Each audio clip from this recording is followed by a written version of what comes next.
YouTube, kamusta? Magandang umaga, tanghali at magandang gabi po sa inyong lahat. Siyempre po sa mga panauhin at tropa po ng Papong TV, ako po lubusang nagpapasalamat sa inyong lahat mga kapatid. Kung bago kayo dito, huwag niyong kalimutan mag-subscribe. Siyempre po, paki-like na rin po, paki-hit nyo na rin po yung notification bell dahil araw-araw naman po tayo nag-upload dito po sa aming channel.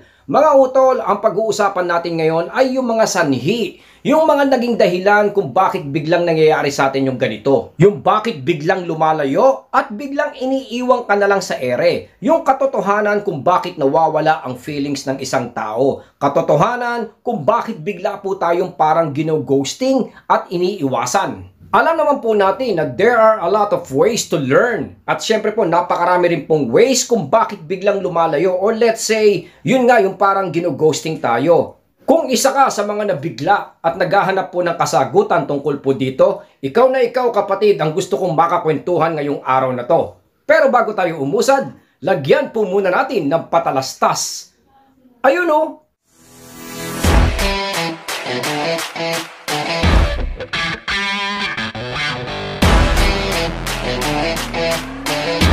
Welcome back at magandang araw po sa inyong lahat. Bago po tayo mag-proceed, gusto ko po muna sana kayong imbitahan sa ating Papong TV FB page. Paki-like, paki-follow at paki-bisita naman po tayo doon dahil doon po tayo naglalagay ngayon ng mga short video bilang kasagutan po natin sa mga nagko-comment po sa atin. Malapit-lapit na rin po tayong mag-live sa page na yon at syempre doon po tayo naglalagay ng mga latest update po tungkol po sa aming channel. Mga kapatid, proceed na po tayo sa pag-uusapan natin ngayon na kung halimbawa ano ba talaga yung mga paraan o mga naging sanhi kung bakit dinadanas natin to sa ngayon. Hindi natin may tatanggi na napakaraming dahilan at napakarami din pong kasagutan sa posibleng nangyari kung bakit na-experience natin to ngayon, kapapong. Pero ang ilan sa mga ibabahagi natin today ay considered na mga major reasons kung bakit nangyari sa atin to. Babala din ito, kapatid, na kung patuloy natin ipapakita, ipaparanas ito at hindi po natin magagawa ng paraan sa ating relasyon para ma-eliminate ang mga bagay na to, ay maaaring sa hiwalayan din po ang tagpo. Possibly, ang nangyari po sa atin mga kapatid ay texting too much, calling too much. Kumbaga, yun na nga yung literal na sinasabi nating masyado nating ina-accommodate, lagi tayong available. Pag sinabing masama ang sobra, agad na naiisip natin ay yung tungkol or maybe pagkasobra po sa pagkain or mga bagay-bagay. Pero sa totoo lang, napakalaki ng ambag at kasama po ang pakikipagrelasyon dito. Way too much sa pakikipagrelasyon. Like for example, yung sobrang pagte-text po natin, sobrang pagchat-chat po natin. Tulad nito. Napansin nyo naman siguro na halos walang interest yung ka-chatmate sa pinakita natin. Walang interest kausap. Ang masama pa nito, kapatid, ay puputaktihin pa natin ng mga chats. Kumbaga, hahanap tayo ng sagot at bubugbugin natin ng mga messages po natin.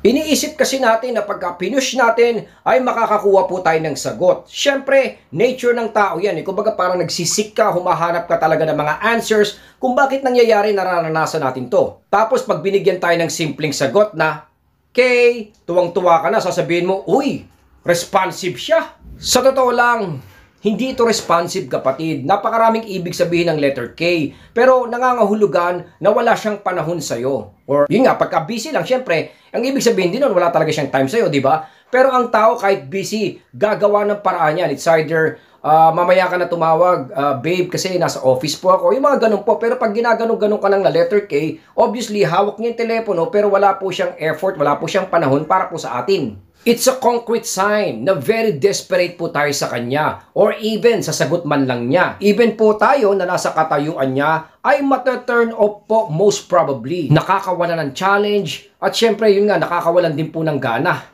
In some cases ay makakaramdam ng takot pa nga, fear, pag-aalala. Ang dapat ay tamang interrelation lang po tayo sa kanya sa pagdating po sa chat or sa call. Tulad po ng ganito. Lahat naman tayo, I agree, loves attention. Kailangan natin yan, kapatid. If we feel na yung karelasyon natin expresses and shows interest, gusto at masayang-masaya tayo doon. Nothing feels better na para kang prinsesa, prinsipe, na parang pakain-kain ka lang ng ubas na nakakatanggap ka ng mga messages or attention na katulad ng binibigay po ng karelasyon natin. gustong-gusto natin yan. Yung binibigyan ka ng atensyon at binibigyan ka rin po ng pagpapahalaga. Pero kung sobra-sobra, nakakawalang gana at nakaka-turn off po ito. Being an artist, medyo nagpe-painting din po ako before during the years. May nakita po ako before kaka-research ko na isang artwork expressing loss of challenge at interest po sa isang relationship. On the left ay may illustration po doon na nakalagay na sinasabi po ng guy na mahal kita, ang sagot naman po ng babae, mahal din kita, gusto rin kita, ganun po yung diagram. Then doon po sa second illustration nakalagay po doon, sabi po ng lalaki, mahal na mahal kita, ang sagot naman po ng babae, mahal naman kita. Nag-iba na po ng konti, di ba? Then after a few weeks, sinabi naman nung guy na tuloy-tuloy at patuloy pa rin po at hindi humihinto ang pagmamahal ko sa iyo. Then on the right side, alam nyo ba kung ano yung naging retaliation, impression ng babae? Ang sabi po ng babae, whatever. Nung una nakita nyo yung interest yung challenge na pagka sinabi ng lalaki na mahal kita, mahal din kita kaagad. Pero after a while nakita nyo yung pagbabago Kumbaga parang sinabi ng lalaki kasi na hindi humihinto yung pagmamahal niya, patuloy at patuloy pa rin. Everyday na de-develop, lalo kang lumalalim, natatakot na po yung babae. Kaya ang sagot na lang niya, bahala ka dyan, whatever. Kumbaga parang wala na pong interest. Another reason, siguro masasabi ko mga 16 or 20% po ay ginagawa to, na-feel po nilang mag-ghost o lumayo sa'yo dahil po ginagawa nila ito for a reason dahil possibly sinasadya niya. He or she had enough or might be na pinaparusahan kanya for some reason na siya po ang nakakaalam. Lahat po tayo ay may built-in regulations, mga rules na pinasok po natin sa isip natin on our way sa pakikipagrelasyon. Ang iba sa atin, pag di nakukuha yung gusto, they'll find ways to manipulate you. Kadalasan kasi ngayon sa era na to, sa panahon na to, all over the internet, ay yung mga katagang just ignore ang makikita po nating solusyon. Available yan, YouTube, Google, laging yan ang laging solusyon Kumbaga parang ignore mo na lang. Kaya maaaring kung meron siyang hindi nagustuhan or may nagawa tayong mali, try to picture kapatid dahil dalawa ang pinaka-point sa bagay na to. First, minsan kasi is we ignore and provide space para maayos at gumanda ang isang sitwasyon na magulo. To make it simply calm. So tingnan din natin kapatid, baka mamaya appropriate or tama naman po yung ginagawa niya. Possibly, baka ginagawa nga niya para makabuti din po sa atin. Baka naman po ginagawa niya dahil may tinatago siyang pait or meron siyang hindi nagugustuhan. Or sabi ko nga, by purpose. May pakay na saktan ka at medyo pahirapan ka. Possibly because may mali kang nagawa sa pakikitungo natin sa kanya or obviously, nasasaktan mo siya kapatid. Isa pa sa mga reason na over the years ay maraming nakaka-experience is baka po ayaw niyang ma-lockdown sa'yo. Ayaw niyang ma-lockdown or mag-commit sa'yo also means na di siya ready sa'yo, di siya seryoso, may takot. Ayaw niya magbigay ng commitment Ang tingin ko sa mga ganito is parang naghahanap pa po siya ng much better. Pag ayaw niya mag-commit sa'yo, we have to realize na maaaring hindi siya emotionally attracted sa'yo kapatid.